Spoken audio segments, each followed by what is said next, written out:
Good morning, ladies and gentlemen. This is Hairy Muppet. Welcome back to the Art of Warfare tournament. We're going to be jumping straight into week number 2, and it is going to be Bracket D, I believe this is Bracket D, with a couple of players from from Bracket D. So down the bottom side of the map, it is going to be Firestorm, otherwise known as Joskov. I believe, unless there's been some sort of mix-up, this is Joskov.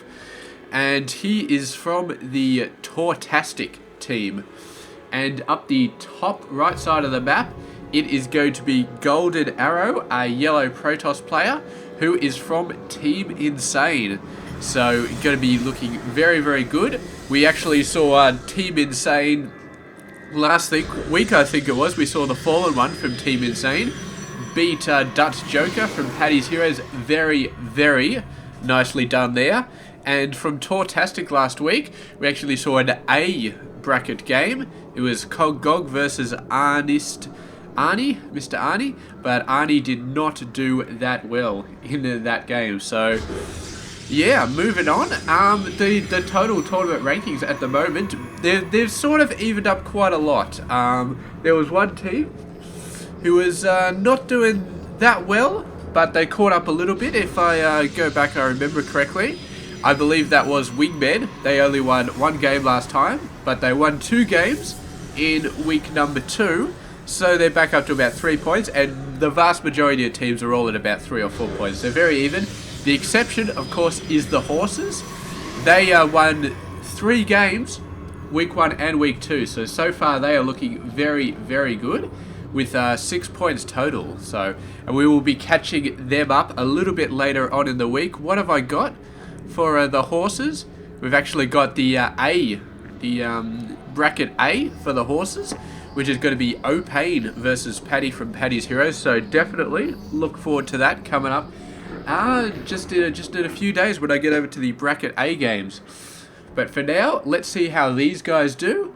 So far, Firestorm getting a nice early expansion out. He's already got the spawning pool, and this is actually a very interesting map that we haven't actually seen a lot of. In fact, I don't know if I've cast this map at all. We've got some crazy stuff here. We've got some rocks on the backside over to this third base. So it's the backside third. This main third. This main expansion's pretty wide open. You can sort of bridge that over, but that's a pretty massive gap. You've got some massive ramps down to a more open-ended third base, but you don't need to knock any rocks down. You've also got this potential third base over. It's a bit over to the side, but it's quite far away from this base. So, yeah, you've got a few options for a third base. This one definitely the most secure. Even got some fernery over here, some trees to sort of kind of protect it, but you've got to get through these rocks to get there. So, very, very interesting to see what these players do. And look at this big open area, man. That's going to be great for doing some drops on, if you haven't scouted out this area. So, yeah, he's actually, I don't know if he's done this on purpose, but he's walled in this area. And I don't know exactly why he's done that, but or even if he walled it in on purpose, maybe it just looks like a wall to me, but it's not actually a wall. But regardless, looks like Firestorm, aka Joskov. I really don't know if it actually is Joskov. There has been some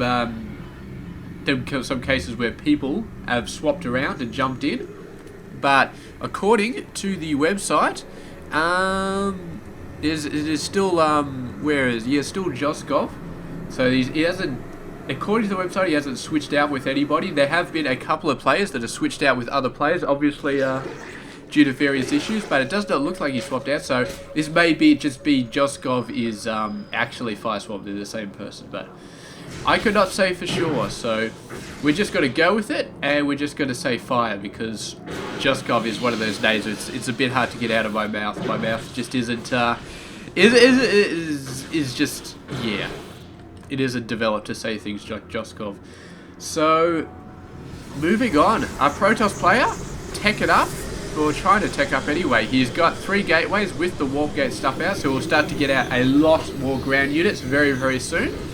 And he's also got the robotics facility and another gateway. So no extreme tech yet, but he's definitely got a base plate to jump off on some tech, and he's definitely got a nice bit of economy going on. Firestorm a little bit ahead on the economy, and he's getting, he's trying to gate up. I don't know if he's gated up right there.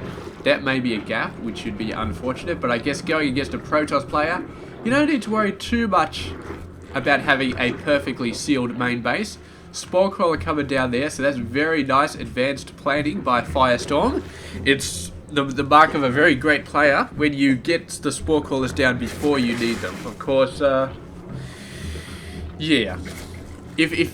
Well, the thing is, we only ever see that with players who know they're going to need them soon. I mean, I do not know if Golden Arrow is going to be sending out stuff like that, but he is building a Warp Prism, so there we go. I mean, it's an excellent just play by Firestorm to be getting out that Spore Crawler way before he knows he's going to need it. So, these Lings, not really going to see much. They're going to see the expansion, so Firestorm's going to know that he does have the capabilities of jumping out to a third base if he needs to. He can start working on these rocks and take this nice secure third back there. But he may be thinking about something else. He may be thinking about just straight up pressure. We did see some roaches coming out before, and he's actually pushing out a lot of workers there. So getting a very, very nice amount of workers out. And now he's jumping into a Hydralisk den and a third base over here. So a bit out to the side. And it's going to, this one is, yeah, it's going to be easier for the Protoss to attack. It's going to be harder for Firestorm to defend. So I'm not sure about this. I'd like to see him grab this one. It's a lot closer, well, a bit closer anyway, and he'll be spreading the creep out into the center anyway to move forward. But I don't know, he may make this work. Unfortunately though, yeah, it's going to get totally spotted, and Golden Arrow not quite paying attention. Or, I mean, he's got 2 Immortals, so it would have been so good to just stop by and knock out that hatchery, but he's got to go for the main thing. And Firestorm, has he been paying attention? Did he see that Warp Prism? Has he got what he needs to take this out? I feel like probably not.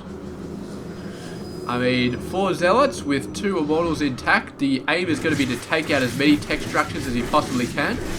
He's got to lay the Immortals out though. I mean, your little guys are dying there. You've got to get the Immortals. He's not getting the Immortals out. He's choosing not to do that, not to go for it. Just a few Zealots. That could have been a great opportunity. The Immortals would have wiped out the Roaches, nobody's business, and he may not, but he may have been able to take out the Lair. He definitely would have been able to take out the Hydralisk Den with those 2 Immortals, but yeah, such is life. Did not do it, did not take the opportunity, and right now Firestorm has got all of these guys back there for a defensive point, but Golden Arrow still has opportunities all over the place. He can go over to this third base, wipe it out very, very easily with those 2 Immortals. Although he does have a bunch of Zealots that he's warped in here. Please don't tell me he's going to be going through the rocks to try and attack this army, because that's just nuts. That's just slow as all hell. You could possibly jump up, land the Immortals there, and then start moving them bit by bit, but what Golden Arrow has to worry about right now is this very, very decent Roach attack, and he's going to be wishing he had the Immortals back in his main base, because, oh man, he is going to get owned if he has no Immortals back here. He's got 1 Immortal, not a whole lot else, and 1 Immortal is not going to cut the cake right now. He needs these forces. He's going through the rocks. He may get to some sort of base race, but I do not know, actually. Firestorm choosing to move the main amount of his forces back. So if Golden Arrow is nice and fast here, and he does not waste his Immortal Fire on the Extractor, then he could do quite a good amount of damage here. He can definitely take out a base. Oh, the Hydras, man. Oh, bloody Hydras. What is he attacking here? Look, it looks like we just got an attack move. The Immortals need to be focusing on something really, really nice. They're not really focusing on anything nice at the moment, and that is going to cost them, because the main army has got back to the main base, and suddenly the Immortals going down. So, bit of a wasted opportunity. Should have taken those Immortals in and really started to hit something a lot harder. And the Stalkers back here trying to warp them in, but they are going to get wiped out. And so far, Golden Arrow not being as efficient with those Immortals as he could have. I mean, he had a few opportunities. He didn't really take them as well as he could have. And Firestorm, just with a general sort of Roach Hydra running all over the place, is doing a really good job. Is doing a very good job. Golden Arrow is reeling from this attack. He's lost so many workers by the looks of it.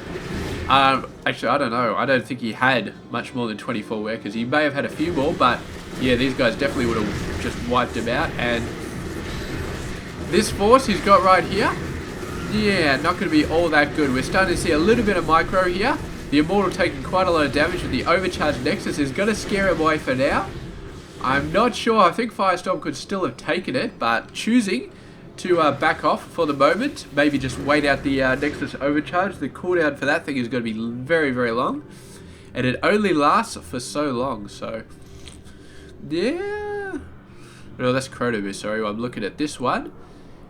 Yeah, I do not know how long that lasts, but it cannot last forever, and once it finishes, these guys can just roll on in and start doing a ton of damage. They could potentially even hit probes on the Mineral Line, although that's a bit of a long range there. Oh, still overcharged, man. There we go, it's finished, and Firestorm looking to go in the back door, and Golden Arrow looking to move out. He managed to get 3 Immortals, which is a very, very nice effort, but they are in the wrong place right now. He's got to realise these rocks are going down. The Stalker sees that the main army, if he moves it back now, he's got a chance. If he moves it back now, he's got a chance, but he's not moving it back now. He's not paying attention to his rear rocks. The Stalker's attacking these guys, but he's not seeing it.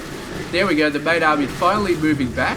He can wipe out these Roaches, but will he be able to wipe out the Hydras? He's a bit behind on his tech advancement. He's been going for mass Immortals, but the Hydras have become the really, really crazy sort of element in this Zerg army, and he's equipped to deal with the Roaches. He's not equipped to deal with the Colossus. He needed Storm or Colossus, and has not got them, and it looks like Firestorm, aka Joskov, is going to be cleaning up here. He's going to take the base down.